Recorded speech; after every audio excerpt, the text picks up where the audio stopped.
What is up, everyone? Welcome back to our channel. Welcome back to TechMan.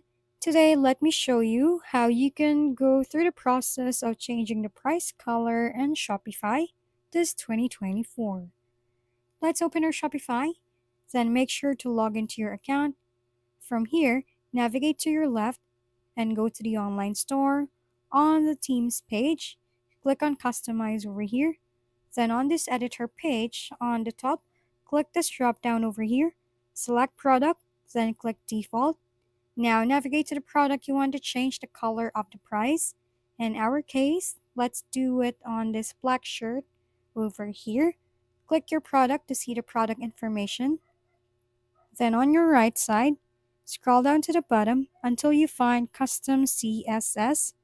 Over here, you can type this one. You can screenshot this one to copy this text. On the color over here, we'll be using red, but that depends on you. Hit enter, then click save on the top, and there you go.